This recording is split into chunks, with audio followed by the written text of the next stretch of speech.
నేటి నుంచి ఆంధ్రప్రదేశ్ అసెంబ్లీ సమావేశాలు ప్రారంభం కానున్నాయి. ఉదయం 9 గంటలకు శాసనసభ, 10 గంటలకు శాసన మండలి సమావేశాలు ప్రశ్నోత్తరాలతో ప్రారంభమవుతాయి. అనంతరం స్పీకర్ అధ్యక్షతన బీఏసీ సమావేశం జరుగుతుంది. ఈ సందర్భంగా సమావేశాలు ఎన్ని రోజులు నిర్వహించాలో తుది నిర్ణయం తీసుకుంటారు.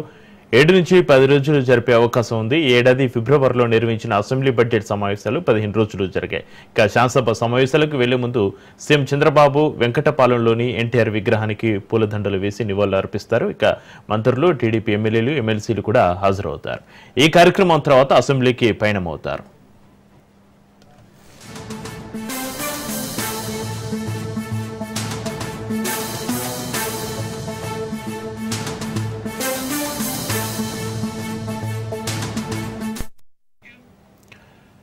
నేటి నుంచి ఆంధ్రప్రదేశ్ అసెంబ్లీ సమావేశాలు ప్రారంభం కానున్నాయి. ఉదయం 9 గంటలకు శాసనసభ, 10 గంటలకు శాసన మండలి సమావేశాలు ప్రశ్నోత్తరాలతో ప్రారంభమవుతాయి. అనంతరం స్పీకర్ అధ్యక్షతన బీఏసీ సమావేశం జరుగుతుంది. ఈ సందర్భంగా సమావేశాలు ఎన్ని రోజులు నిర్వహించాలో తుది నిర్ణయం తీసుకుంటారు.